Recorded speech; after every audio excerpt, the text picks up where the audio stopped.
ఒప్పుకోలు అనే ఈ సందర్భము చాలా ప్రాముఖ్యమైనది. నూతన సంవత్సరములో మనము ప్రవేశించటానికంటే ముందు నూతనమైన హృదయముతో మనము ప్రవేశించాలన్నది దేవుని కోరిక. అందుకే ఇంకా హృదయములో దాచుకున్న వాటన్నింటినీ కూడా ప్రభు సన్నిధిలో ఒప్పుకొని విడిచిపెట్టే ఒక మంచి సమయమే ఒప్పుకోలు. చాలా వరకు హెబ్రోను సమాజాల్లో ఈ సందర్భాన్ని విమర్శించేవారు కూడా లేకపోలేదు. అదేంటండి, సంవత్సరమంతా చేసిన పాపాలు సంవత్సరాంతములో ఒక గంటలో ఒక గడియలో ఒప్పుకుంటే సరిపోతుందా? అసలు సంవత్సరాంతం వరకు చేసినటువంటి పాపాలని ఒక విశ్వాసి ఎలాగూ వెనువెంటనే ఒప్పుకొనకుండా దాచుకుని అలాగే సంవత్సరాంతం వరకు మరి కప్పిపెట్టుకుంటాడు అన్నది చాలామంది వాదించేవారుగా మనం చూస్తాం. చూడండి, సహజంగా ఒప్పుకోలన్నది 4 విధాలుగా చూస్తాం. 4 సందర్భాలు మనం చేయడము మనకు తెలుసు. మొదటిది, ఎప్పుడైతే నేను దేవుని యొక్క ఆత్మ ద్వారా వాక్యము ద్వారా ఒప్పించబడతామో వెనువెంటనే ప్రభు సన్నిధిలో ఒప్పుకొని సరి చేసుకోవడం అన్నది మొదటి సందర్భం. ఇక రెండవది, దినాన్ని ముగించడానికి మునుపు, మనము పడుకోవడానికి మునుపు ప్రభు సన్నిధిలో వాక్యాన్ని చదువుతాము. నా హృదయము నీ ఎదుట తేటగా ఉందా? ఈ దినమంతా నీకు సంతృప్తిగా ఆనందకరంగా నేను జీవించానా? ఇంకా ఎక్కడైనా నేను తప్పిపోయానా? దయచేసి మీరు చూపించండి అని నిజాయితీగా ప్రభు సన్నిధిలో దినాన్ని ముగించి నిద్రకు ఉపక్రమించక మునుపు చేసే ఒప్పుకోలు, అది 2వ రకానికి చెందినది. భక్సింగ్ గారికి ఇలాంటి మంచి అలవాటు ఉంది. ఆయనతో సమయం గడిపిన తర్వాత ఆయనని వెళ్ళి పడుకోవచ్చు అని చెప్పేంత వరకు వేచి ఉంటాడంట. కనుక అది 2వ అలవాటు లేదా సందర్భం. 3వది, ప్రభు బల్ల. అదే ఆదివారం దినాన మనము ప్రభు సన్నిధిలో వాక్యపు వెలుగులో మన జీవితాలను సరిచేసుకోవటానికి ఒప్పుకొనటానికి దేవుడు చేసిన గొప్ప సదుపాయం. చాలామందికి లేదు. అయితే హెబ్రోను సమాజాలలో, సియోను సమాజాల్లో ఇలాంటి గొప్ప ఆధిక్యతను మనం కలిగి ఉన్నాం. ప్రభు దినాన్న ప్రతి ఆదివారము బలను సమీపించే గొప్ప ఆధిక్యత. కనుక వాక్యపు వెలుగులో మన జీవితాన్ని పరీక్షించుకొని ఒప్పుకొని సరి చేసుకునే ఒక గొప్ప ప్రయత్నం. ఇంకా ఏవైనా మిగిలిపోతే అదే 4వ సందర్భము, అదే సంవత్సరాంతమున మనము చేసే ఒప్పుకోలు. కనుక ఇంకా ఏమైనా దాచబడి ఉన్నా అయ్యా, ఇంకా లోతుగా మనము పరీక్షించుకొని పరిశీలించుకొని పరిశోధించుకొని ఒప్పుకునే ఒక మంచి సందర్భం. కనుక చివరిగా ఈ సందర్భానికి వచ్చాం. కనుక నూతన సంవత్సరములో ప్రవేశించడానికి మునుపు వాక్య వెలుగులో ఇంకా ఏమైనా దాచుకున్న వాటిని ప్రభు సన్నిధిలో ఒప్పుకోవాలన్నది దీని యొక్క వాక్యానుసారంగా మనం చూడగలం. ఇప్పుడు నేను లోపలికి వెళ్తాను. యెహోషువ 7:19 బైబిల్ అంతటిలో ఒక స్ట్రేంజ్ వర్స్ ఇది. చాలా వింతైనటువంటి వాక్య భాగము. ఏమిటి ఇందులో వింత అని మీకు అనిపించవచ్చు. పాపాన్ని ఒప్పుకోవడం వింత కాదు, దేవునికి మహిమన కాదు. అయితే చాలా వింతైనదంటే 2 క్లబ్ అయినటువంటి మొదటి సందర్భము, నాకు తెలిసి ఇదే చివరి సందర్భం. అందుకే ఇంగ్లీష్లో ఆ మాట మీకు జ్ఞాపం చేశాను. ఎక్కడైతే ఒక విశ్వాసి నిజాయితీగా పాపాలు ఒప్పుకుంటాడో ఏమవుతుంది? చాలా మేలులు ఉన్నాయి అది విశ్వాస వైపు నుంచి. అయితే దేవునికి కలిగే గొప్ప ఘనత ఏంటంటే మహిమ దేవునికి తీసుకురాబడుతుంది. అందుకే యెహోషువ అన్నాడు, my son give glory to the lord God of Israel and make confession unto him.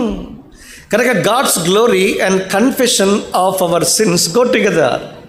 మన పాపాలను ఒప్పుకోవడము, దేవునికి మహిమ రావడము 2 కలిసి వెళ్తాయి. చాలా ప్రాముఖ్యం ఇది. అందుకే దినాన నిజాయితీగా ప్రభు సన్నిధిలోనికి మనం వచ్చినప్పుడు, మన పాపాలను ఒప్పుకున్నప్పుడు నిజంగా దేవుడు గణపరచబడతాడు. అందుకే దినాన ఇలాంటి మంచి సందర్భానికి మనము చేరి వచ్చాం. గనక మన పాపాన్ని ఒప్పుకొనటానికి ప్రభు మనకందరికీ సాయం చేయనుగాక. ఒక విశ్వాసి పాపం విషయంలో 3 రకాల అభిప్రాయాలను కలిగి ఉంటాడు, లేదా అనుభవాలను కలిగి ఉంటాడు. మొదటిది ఏంటి అంటే, యోబు గ్రంథము 31వ అధ్యాయము 33, 34 వచనాల్లో ఒక మాట ఉంటుంది. చూడండి ఆ మాట. యోబు గ్రంథము 31, 33, 34 నేను చదువుతాను, మీ భాగాన్ని గమనించండి. ఆదాము చేసినట్లు నా దోషములను దాచిపెట్టుకొని, 34 చివరికి వస్తున్నా, రొమ్ములో నా పాపమును కప్పుకొనిన ఎడల పరమననున్న దేవుని దృష్టికి నేను వేషధారి నవదును. 2 మాటలు మీరు గమనించాలి. దాచిపెట్టుకొనుట, రెండవది కప్పుకొనుట. కనుక ఒక విశ్వాసి పాపం విషయంలో చేసే మొదటిది ఏంటంటే, పాపాన్ని కప్పుకోవడము లేదా దాచిపెట్టుకోవడం అన్నది మొదటి సంగతి. రెండో సందర్భానికి వస్తాను, చూడండి. సామెతల గ్రంథము 28వ అధ్యాయము 13వ వచనం. అందరికీ తెలుసు ఈ భాగము, అయితే నేను రెఫరెన్స్ మీకు చూపించాలని ఆశపడతా ఉన్నా. సామెతలు 28, 13.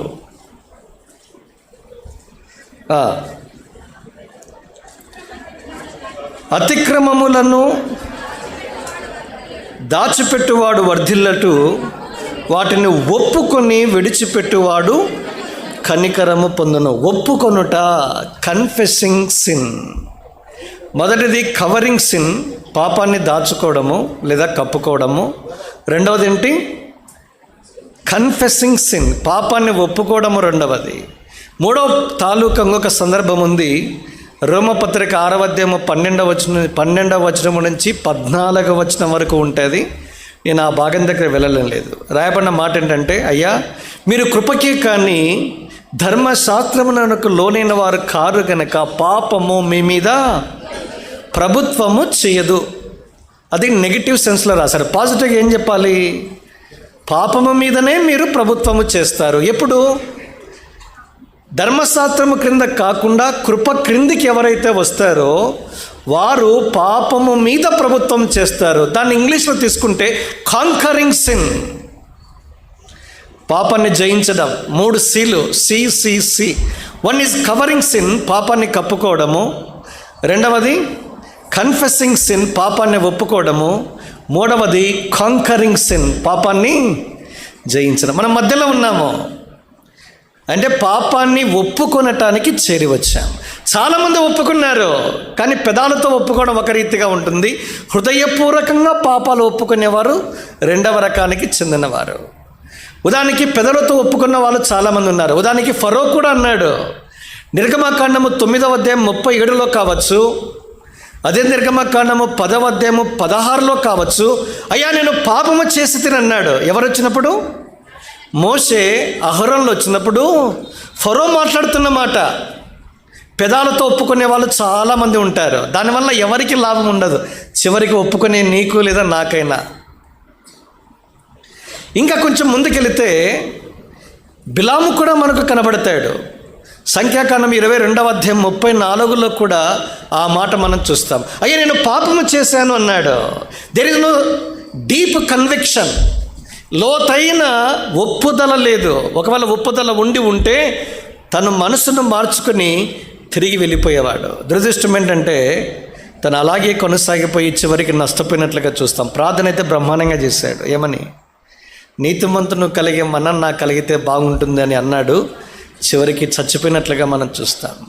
కనుక పెదాలతో పాపాన్ని ఒప్పుకోవడం ద్వారా ఎలాంటి లాభం లేదు. అలాంటి వాడికి ఒక జాబితా ఈ ఆకాను కూడా వస్తాడు. చివరికి మరణమే సంప్రాప్తమయ్యింది.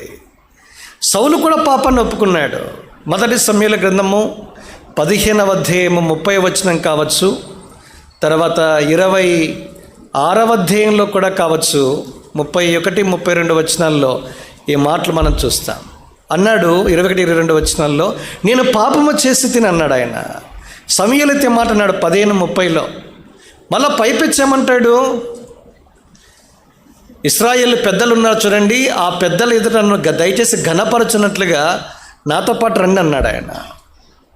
ఎలా ఉంటుందంటే పాపాన్ని ఒప్పుకున్నట్లుగానే ఉంది, కానీ వాళ్ళ మధ్యలో నన్ను పాపులర్ చేయి, ఘనపరచు, గొప్ప చేయి, సన్మానించు.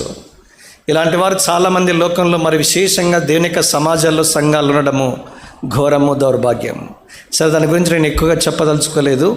పెదాలతో పాపాన్ని ఒప్పుకునే వారి యొక్క జాబితాల్లో సౌలు కూడా చేర్చబడ్డాన్ని మనం చూస్తాం. కొత్త నిబంధనకు వస్తే 27వ అధ్యాయం మత్తయి సువార్త మనకందరికీ తెలుసు 4వ వచనంలో ఇస్కరియోతు యూదా ఒక మాట అన్నాడు. ఏమన్నాడు? నిరపరాధి రక్తమును నేను అప్పగించి నేనేం చేశాను. ఇవన్నీ, ఈ మాటలన్నీ కూడా పెదాలతో, లేదా వాస్తవానికి రిమోర్స్ ఆర్ రిపెంటెన్స్ 2 మాటలు ఉన్నాయి. అంటే మనసును మార్చుకున్నంతగా దుఃఖపడడం వేరే, లేదా కేవలము సంతాపపడడం వేరే, చేసిన దానికి రెగ్రెట్ అంటాం, పశ్చాత్తాపం వేరే, మారు మనసు వేరే. దైవ చిత్తానుసారమైన దుఃఖము మారు మనసుకు నడిపిస్తుంది. అది గొప్ప విషయం. అయితే తాను అలాంటి అనుభవం లేకుండా మాటలతో ఒప్పుకున్నాడు, చివరికి వెళ్ళి ఉరి వేసుకుని చనిపోయినట్లుగా మనం చూస్తాం. ఇవన్నీ ఒక జాబితా. పాపాన్ని ఒప్పుకున్నాడు, నేను పాపం చేసిన రొటీన్గా వస్తూ ఉంటాయి పదాలు. ఎందుకంటే మనకు క్రైస్తవులము, దేవుని ప్రజలము ఈ వొకాబులరీ బాగా తెలుసు కాబట్టి. అయితే నిజాయితీగా కొంతమంది ఉన్నారు, వారు పాపాన్ని ఒప్పుకునే విధానం చూసినప్పుడు ఆశ్చర్యం అనిపిస్తుంది. 2 వ్యక్తులు మనకు తెలుసు, అందులో దావీదు మనకు పరిచయం. 2వ సమూయేలు గ్రంథము 12వ అధ్యాయం 13 కావచ్చు, 2వ సమూయేలు గ్రంథం 24వ అధ్యాయం 10లో కావచ్చు. అయ్యా, నేను పాపము చేశానని తన నిజాయితీగా ఒప్పుకోవడాన్ని మనము దీనికి వాక్యాల్లో చూస్తాం. అంతేకాదు లూకా సువార్త 15వ అధ్యాయం 18లో కూడా మనం చూస్తాం. తప్పిపోయిన కుమారుడు ఒక మాట అన్నాడు, తండ్రి, పరలోకానికి విరోధంగాను నీకు నేను విరోధంగాను ఏం చేశాను. నిజాయితీగా పాపాన్ని ఒప్పుకున్న వారి జాబితాలో ఒక దావీదు వస్తాడు, ఒక తప్పిపోయిన కుమారుడు వస్తాడు. ఏ జాబితాలో ఉన్నాము? ఫరోలాగా, బిలాములాగా, ఇస్కరియోతు యూదాలాగా, ఆకానులాగా ఇలాంటి వారి జాబితాలో ఉన్నామా? సౌల్లాగా? లేకుంటే నిజాయితీగా యథార్థంగా ఈ సంవత్సరం ముగింపులో హృదయపూర్వకంగా ప్రభు ఏదైతే పాపాలు జ్ఞాపం చేశాడో వాటన్నిటినీ ఒప్పుకోవటానికి వచ్చిన దావీదులాగా, లేదా తప్పిపోయిన కుమారులాగా ఉన్నామా అన్నది మనం ప్రశ్నించుకునవలసిన వారంగా ఉన్నాం. చూడండి, ఒప్పుకోలు వేటిని ఒప్పుకోవాలి అన్నది చాలా ప్రాముఖ్యం. పాపం అన్నది చాలా చిన్న పదముగా మనకు కనిపిస్తుంది. అయితే పాపానికి సంబంధించిన పరిధి చాలా గొప్పది. అయితే నేను ఒక 5 సందర్భాలు మీకు జ్ఞాపం చేస్తాను, ఎందుకంటే సంక్షిప్తంగా ముగించాలి కనుక. మనము కొత్త నిబంధన వెలుగు నుంచి నేను మొదలు పెడతాను. వాట్ ఈజ్ సిన్ అన్న, పాపం అంటే ఏంటి, దాని గురించి తీసుకున్నప్పుడు అప్పుడు మనము ఆ పాపము యొక్క పరిధిని ఎరిగి మన పాపాన్ని ఒప్పుకునే వారంగా ఉంటాం. ఏంటది పాపం అంటే? అదే చెప్తారని ప్రశ్న వేశాను. రండి నాతో పాటు. మొదటిసారి పాపం అనే ప్రస్తావన, నిర్వచనం కొత్త నిబంధనలో ఎక్కడ కనిపిస్తుంది అన్నది చాలా ప్రాముఖ్యం. ఎక్కడ కనబడుతుంది? మొదటిసారి రోమపత్రిక 14వ అధ్యాయము 23వ వచనం. ఇక్కడి నుంచి మొదలుపెట్టి 1 యోహాను పత్రిక 3వ అధ్యాయం వరకు వెళ్దాం. తినిన ఎడల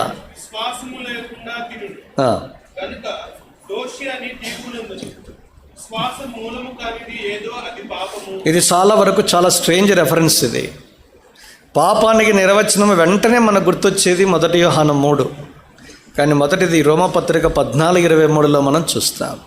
విశ్వాసం మూలము కానిది అంటే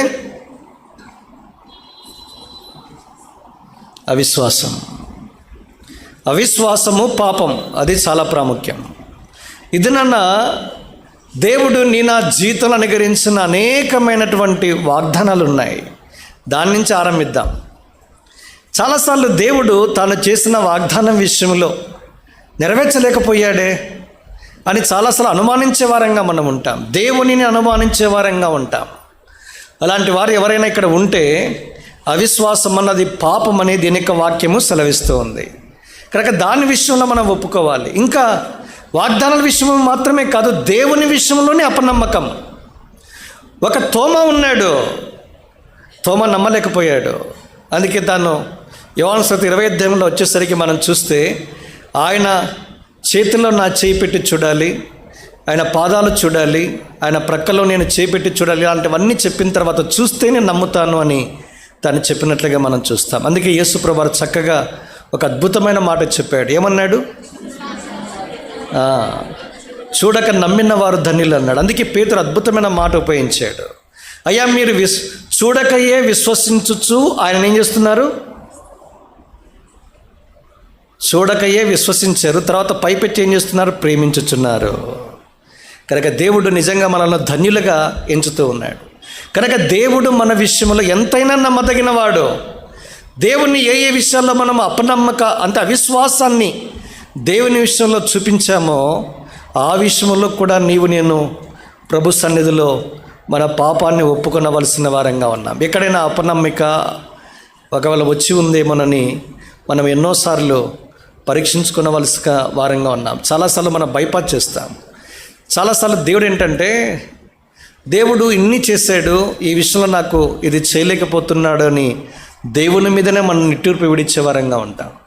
బైబిల్ గ్రంథం సెలవిస్తూ ఉంది, దేవుని మీద అవిశ్వాసం ఉంచకుండా చెప్పడానికి ఒక మంచి రెఫరెన్స్ బైబిల్లో ఉంది. ఎక్కడది? ఇదే రోమపత్రిక 8వ అధ్యాయంలో చూడండి, 32లో ఈ మాట, చక్కటి మాట మీరు చూస్తారు. చూడండి, తన సొంత కుమారుని అనుగ్రహించుటకు వెనక తీయక మన అందరి కొరకు ఆయనను అప్పగించిన వాడు ఆయనతో పాటు సమస్తమును మనకెందుకు అంటే అర్థం ఏంటి? నా సొంత కొడుకు కంటే ఏది గొప్పది కాదు. ఒక ఉద్యోగము, ఒక వివాహము, పిల్లలు, ప్రమోషను, గుంటూరులో జాగా, ఒక స్థలము, అనారోగ్యము, ఏదైనా కావచ్చు. ఇవన్నీ కూడా దేవుని కుమారుని కంటే ఏవి కూడా గొప్పవి కావు. తన సొంత కొడుకునే ఇవ్వడానికి దేవుడు వెనకంజ వేయలేదు. ఆయనతో పాటు సమస్తాన్ని ఎందుకు అనుగ్రహించడో అన్నీ ఇస్తాడు. అయితే చాలాసార్లు మనం దేవుని మీద నమ్మికను చూపించే వారంగా ఉంటాం. చాలాసార్లు మనము మన సనుగుల ద్వారా, గొనుగుల ద్వారా వ్యక్తపరుస్తాం. మనం వెళ్ళే అనుభవాల ద్వారా దేవుడు ఉన్నాడా, దేవుడు ఉంటే నాకెందుకు ఇది అని చాలాసార్లు ప్రశ్నిస్తాం. దేవుడిని ఏమంటామంటే దేవుడు అన్యాయం చేశాడన్నా అంటాం. బైబిల్ ఏం చెప్తుంది? దేవుడు అన్యాయం ఇచ్చేట అసంభవము, సర్వశక్తిమంతుడు ఏ దుష్కార్యమును చేయడు. ఒకవేళ మీరు శ్రమల గుండా, బాధల గుండా వెళ్తున్నారనుకోండి, విలాపవాక్యం అద్భుతమైన మాట మనం చూస్తాం. ఆయన నరులకు హృదయపూర్వకంగా విచారము కానీ బాధనైనను కలగచేయడు, అయినను తన కృపా సమృద్ధిని బట్టి జాలి పడతాడు. శ్రమ, బాధ, విచారమును దేవుడు హృదయపూర్వకంగా కలిగించడు. అయితే ఆయన శ్రమ పెట్టిన ఆయన జాలిపడేవానిగా మనం చూస్తాం. ఇంత మంచి దేవుణ్ణి ఎన్నోసార్లు అనుమానించిన వారంగా, అవిశ్వాసాన్ని మనము దేవుని మీదనే చూపించిన వారంగా, చాలా వరకు సనిగి గొనిగిన వారంగా ఉన్నామన్నది వాస్తవం. నా మట్టుకైతే నేను భక్సింగ్ గారు అద్భుతమైన మాట చెప్పాడు. తిమోతి గారిని వెంట పెట్టుకొని బైకుల్లా అనేటువంటి స్థలంలో బాంబేలో వెళ్తున్నాడు. నేను కూడా 2022 నుంచి ఆరంభించాను బైకుల్లా. ఎవ్రీ ఇయర్ బాంబే ఒక విజిట్ ఉంటుంది. ఈ బైకుల్లా అనే స్థలానికి దగ్గరికి వెళ్ళినప్పుడు భక్సింగ్ గారు తిమోతి గారితో అంటున్నాడంట, ఓ తిమోతి, ఈ బైకుల్లా అనే స్థలంలో మా తల్లిదండ్రులు నన్ను విడిచిపెట్టి వెళ్ళిపోయినప్పుడు ఇదే స్థలానికి వచ్చాను నేను. దేవుడు అనేక అనుభవాలు కూడా నన్ను తీసుకువెళ్ళాడు. దరిద్రత ఉంది, పేదరికము ఉంది, కడుపు నిండి ఉనుట ఎరిగాను. ఇప్పుడు కడుపు మార్చుకోవడం అంటే ఏంటో నేను అనుభవిస్తూ వచ్చాను. నిరాశ, నిస్పృహ, కృంగుదల, ఒంటరితనము అన్నీ నేను అనుభవించాను. నా జీవితంలో అనేక అనుభవాలు కూడా దేవుడు తీసుకెళ్ళాడు. మనుషుల చేత ఎంతగా తృణీకరించబడ్డాను అంటే ఆయన అన్నాడు, ఒకసారి ఒక పుస్తకంలో రాశాడు, దినము ఉదయము మొదలుకొని రాత్రి వరకు ప్రతి వారు రావడము, కుటుంబ సభ్యులు తిట్టడము. ఆయన అన్నాడు, దివారాత్రము నేను కన్నీళ్లు విడుచుతూ ఉంటుంది అని రాశాడు. అయితే ఒక మాట నీకు చెప్పాలనుకుంటున్నాను, నేను ఎప్పుడు ఈ అనుభవాలు గుండా దేవుడు నన్ను తీసుకువెళ్ళినప్పుడు ఒక్కసారి కూడా నేను సనిగినట్టు కానీ గొనిగినట్టుగా కానీ నాకు గుర్తులేదు అన్నాడు ఆయన. అది టెస్టిమనీ అంటే. ఆ మాట ఇక్కడ కాన్వకేషన్లో భక్సింగ్ గారు చెప్పారు. అది నెహమ్యా అనే దేవుని సేవకుడు కర్నూల్లో ప్రభువును నిద్రించాడు. ఆయన జీవితాంతములో ఈ సాక్ష్యం చెప్పాడు. కాన్వకేషన్ జరిగినప్పుడు నేను వెళ్ళాను. భక్సింగ్ గారు ఈ మాట చెప్పిన తర్వాత నా జీవితంలో నేను అది వరకు కానీ ఏదైతే నేను సనుక్కున్నానో కొనుక్కున్నానో నా జీవితంలో ఎప్పుడే కానీ వై మీ లార్డ్, ఎందుకు నాకే అని ఎప్పుడూ ప్రశ్నించలేదంట. కనుక దేవుడు నిజంగా ఎంతైనా నమ్మదగిన వాడు. దేవుని గురించి తలపోసుకుంటున్నప్పుడు దేవుడెక్కడ, నరమాత్రుడైన మానవుడెక్కడ? యెషయా గ్రంథంలో ఒక మాట ఉంటుందండి. ఏ మాట చూడండి నాతో పాటు. యెషయా గ్రంథం. ఈ మాట చదివినప్పుడు మనము ఏ పాటి వారమో మనకు అర్థమవుతుంది. 2:22.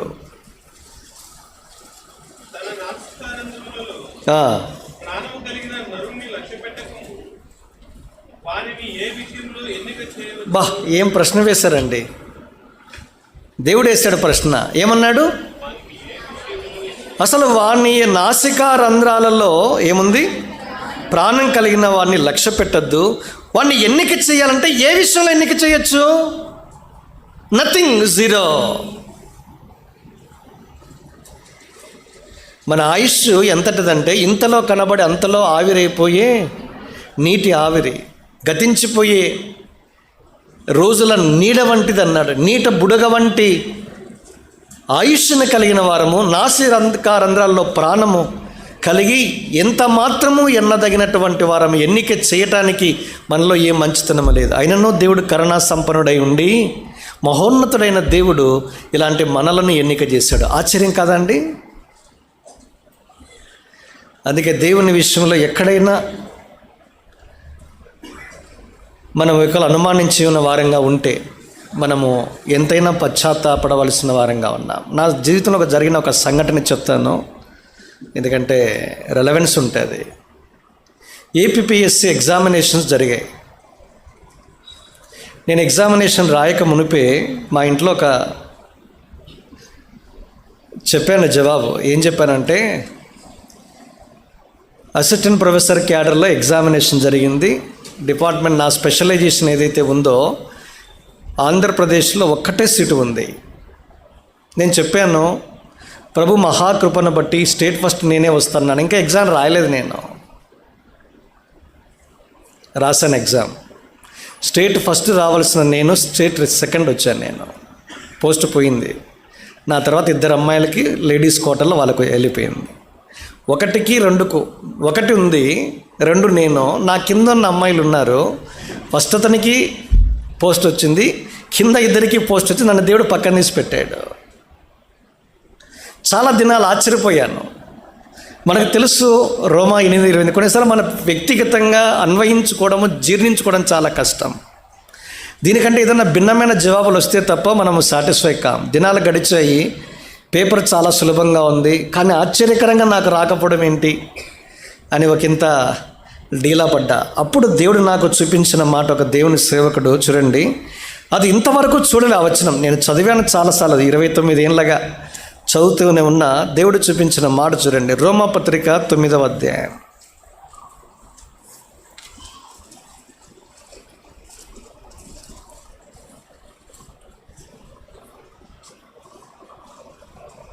పదహారవ వచనం.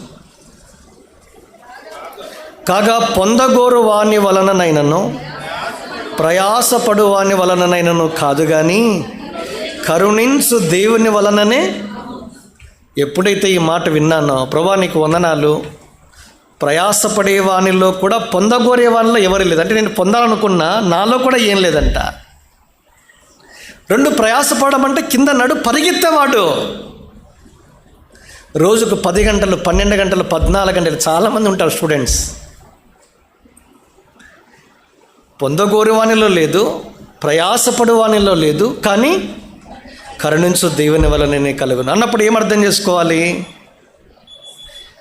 మన భవిష్యత్తు ఆయన చేతిలో సురక్షితంగా ఉంది. అందుకే ప్రతి దానికి వందనాలు చెల్లించాలి. అంటే దేవుడు అతి శ్రేష్టమైన ప్రణాళిక కలిగి ఉన్నాడు.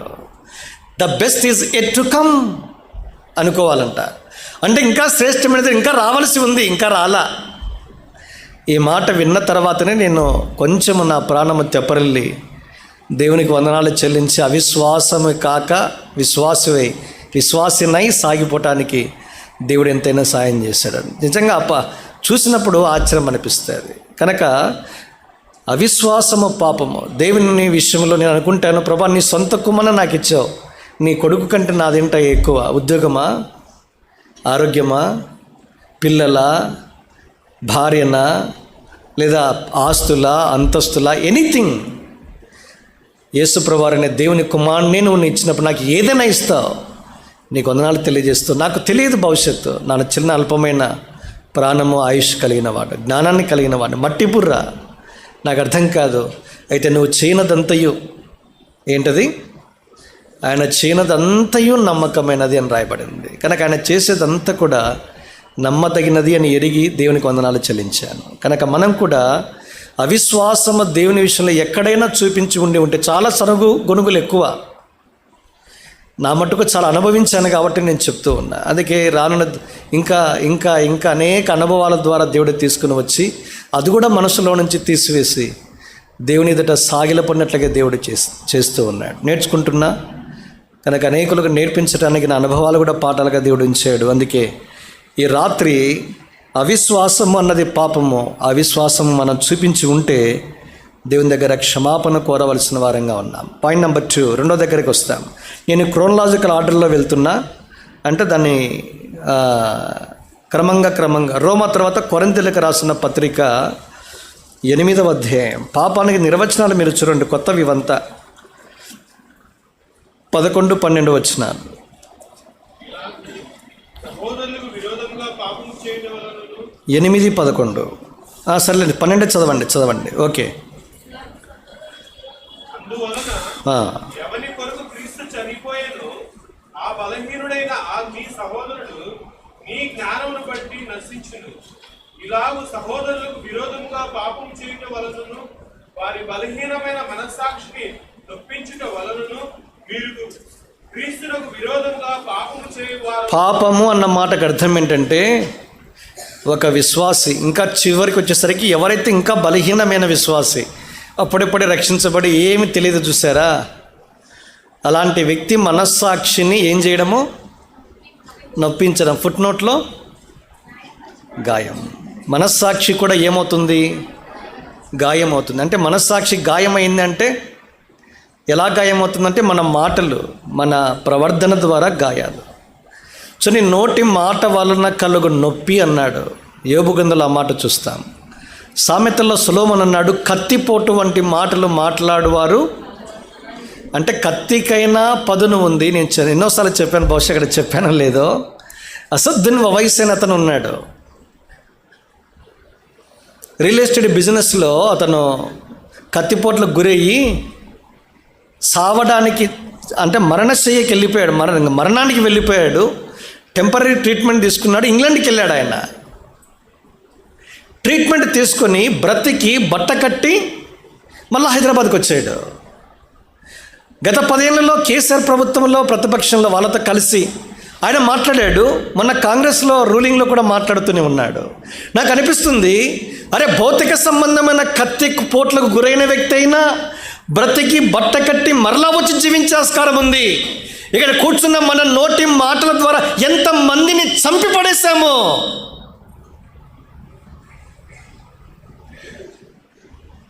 అంటే మాటకు పదును ఉంది. పదునైన మాటలు మాట్లాడతాం మనము. మాట్లాడి మళ్ళీ ఏమి ఎరగనట్లుగా ఉంటాం మనము. ఎంత సున్నితమైన మనస్సాక్షి ఈ దినాల్లో విశ్వాసులు కోల్పోయారని చెప్పడానికి ఇదే ఉదాహరణ. కాని మాటలు మాట్లాడతాము, అది వరకు ఏమీ చేయని వారంగా మనం ఉంటాము, అలాగే వెళ్ళిపోతూ ఉంటాం. కనీసం సారీ బ్రదర్, ఈ మాట మాట్లాడాను, ఇట్లా అన్నాను, దయచేసి సారీ మీరు ఏమైనా హట్ అయి ఉంటే అనే పదాలు లేవు మన దగ్గర. అందుకే దినాన మనుషులతో సమాధానము, దేవునితో, ఇక్కడ ఒప్పుకోల్లో దేవునితో సమాధాన పడాలి అంటే మనుషులతో సమాధాన పడాలి. అదే నిజమైన వాస్తవికమైన ఒప్పుకోలు. ఇక్కడ కూర్చున్న మనము ఇలాంటి అంతస్తులో ఒకవేళ ఉంటే క్షమాపణ కోరాలి. మీరు గమనించారు లేదో, క్రీస్తునకు విరోధంగా పాపం చేసిన వారం అవుతామన్నాడు. అపోస్తలుడైన పౌలును సౌలుగా ఉన్నప్పుడు యేసుక్రీస్తు ప్రభువారు కలుసుకున్నాడు. ఏం మాట్లాడాడు? సౌల నీవేళ నా సంఘమును హింసించుచున్నావు అన్నాడా? ఏమన్నాడు?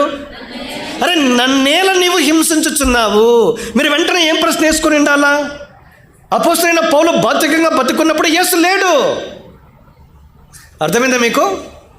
యేసుక్రీస్తు ప్రభువు భౌతికంగా అపోస్తల గారు 9లో లేడు. ఆయన మొదటి అధ్యాయంలో వెళ్ళిపోయాడు.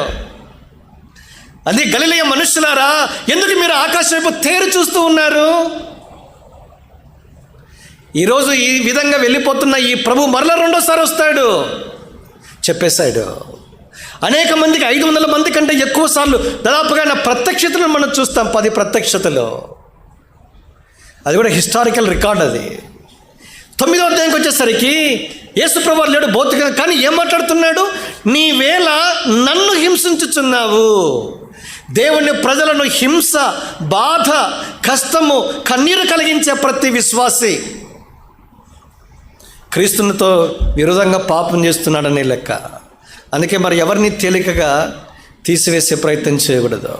ఎందుకంటే క్రీస్తుకి విరోధంగా పాపం చేసిన వారం అవుతాం. అది 2వ సందర్భంగా మనం చూస్తాం. 3వ దగ్గరికి వెళ్తాను, ఎందుకంటే మనం సమయము. యాకోబు పత్రిక 4వ అధ్యాయం 17వ వచనం.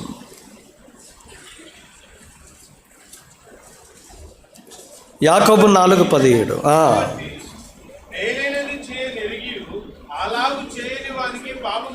మేలైనది ఏంటో మనకు తెలుసు, కానీ చెయ్యం. దాన్ని ఏమన్నాడు? మేలైనది ఏంటి? మేలు ఎవరికి చెయ్యాలి, ఎప్పుడు చెయ్యాలి అనే మాటలు బైబిల్లో మనం చూస్తాం. ఉదాహరణకి గలతీ పత్రిక 5వ అధ్యాయంలో మనం 6వ అధ్యాయంలో ఒక మాట చూస్తాం. అయ్యా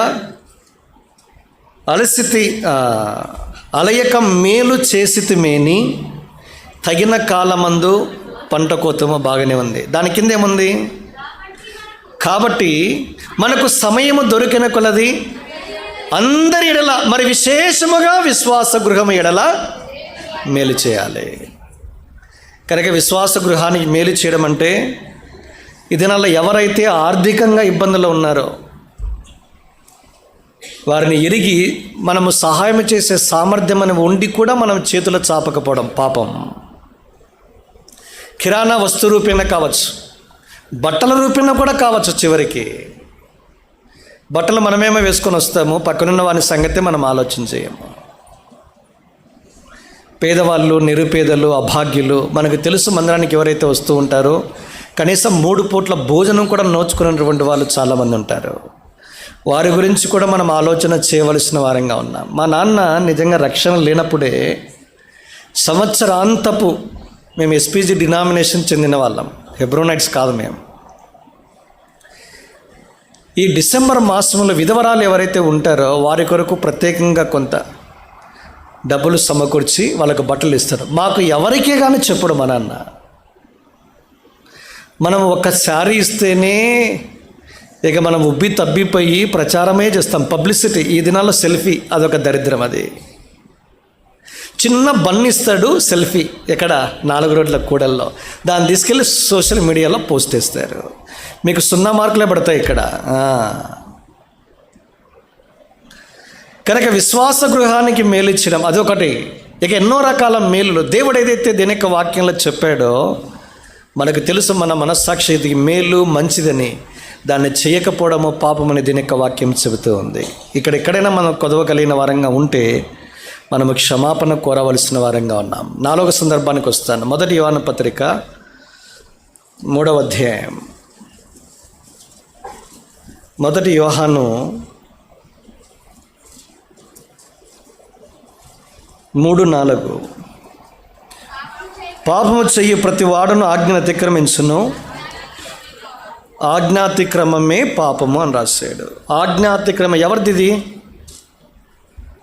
మీరు చూస్తే అతిక్రమము లోకంలో ఎలాగూ ప్రవేశించింది ఆ సందర్భాన్ని గురించి చెప్పాడు. ఆదాము అవ్వలకు ఒకటే ఆజ్ఞ, మనకి ఈ వాక్యములో ఉన్నవి ఏదైతే ఉన్నాయో ఇందులో ఆజ్ఞలు అవన్నీ మనకే చెందినవి. ఒక్క ఆజ్ఞను చూపిస్తాను. కొత్త నిబంధన ఆజ్ఞ ఏంటి? యోహాను సువార్త నాతో పాటు అయిపోయింది 13వ అధ్యాయం.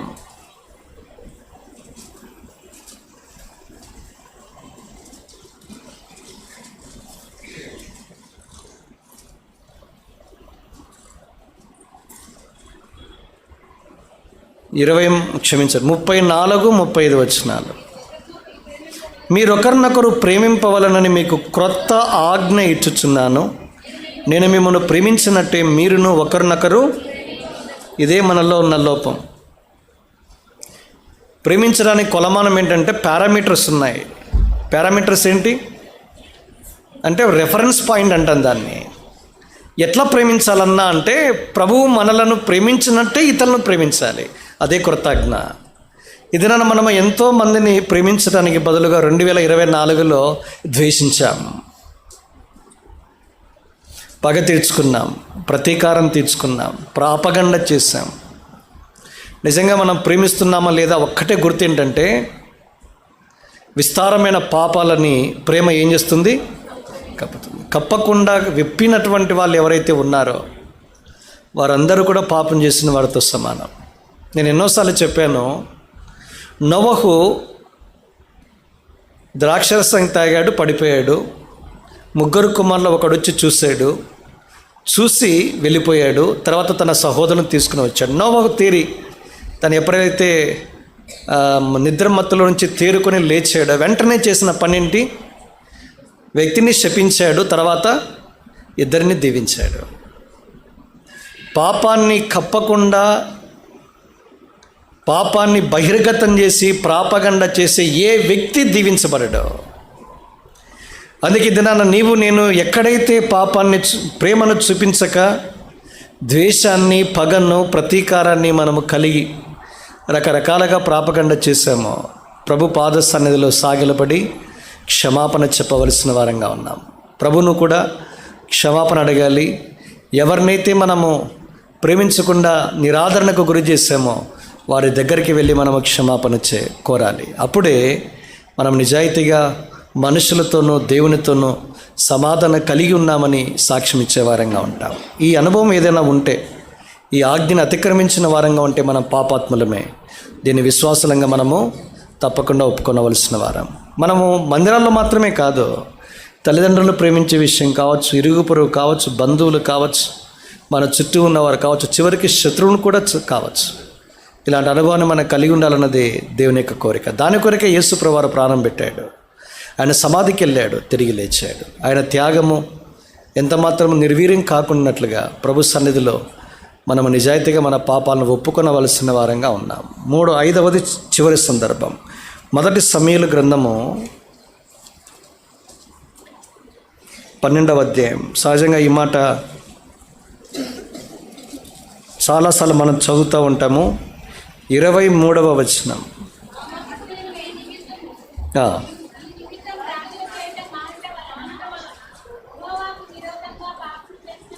చాలా అన్నాడు, మీ నిమిత్తము నేను ప్రార్థన చేయుట మానితే దేవుని యొక్క దృష్టిలో పాపం అన్నాడు. కనుక ఈ దినాన నీవు నేను నిజాయితీగా ప్రభు సన్నిధిలో మనం ఒప్పుకొనవలసినది, తీరాల్సింది మనందరం కలగలిసి. 2024లో మనము చేయవలసినంతగా ప్రార్థన చేయలేకపోయాం. అందుకే మనము పాపములో ఉన్నవారమని చెప్పకనే చెప్పవచ్చు, పాపం చేసిన వారం అంతే. అందుకే ప్రభు సన్నిధిలో, ప్రభా నేను నిజంగా ఒక ప్రార్థనే కాదు, వాక్యాన్ని చదవవలసినంతగా చదవకపోవడము, ప్రార్థన చేయవలసినంతగా చేయకపోవడము, లేదా ధ్యానం చేయవలసినంతగా చేయకపోవడము, దేవుని ఇంటికి రావాల్సినంతగా రాలేకపోవడము, సువార్తను ప్రకటించవలసినంతగా ప్రకటించకపోవడము, లేదా దేవుని యొక్క రాజ్య సువార్తలో ప్రయాసలో మన పాలు తీసుకునక మనము సోమరులుగా ఉన్న సందర్భం. ఇవన్నీ ఎన్నో సంగతులు ఉన్నాయి. నేను వాటన్నిటి గురించి చెప్పడానికి సమయం సరిపోదు. కనుక ప్రార్థన లోపము లేమి అది పాపంతో సమానం. అందుకే దినాన్న ప్రభు సన్నిధిలో మనము సాగిలపడి ఈ 5 విషయాల్లో ఎక్కడైతే మనము తప్పిపోయామో వాటిని ఒప్పుకొనవలసిన వారంగా ఉన్నాం. చాలామంది చేసే ఒక పొరపాటు, ఒక రెఫరెన్స్ మీకు జ్ఞాపం చేస్తాను. 51వ కీర్తన. ఈ మాట చూసి నేను ముగిస్తాను. ఇక 51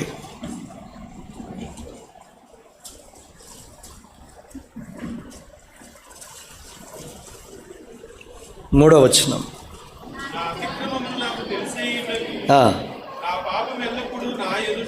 ఏమన్నాడు?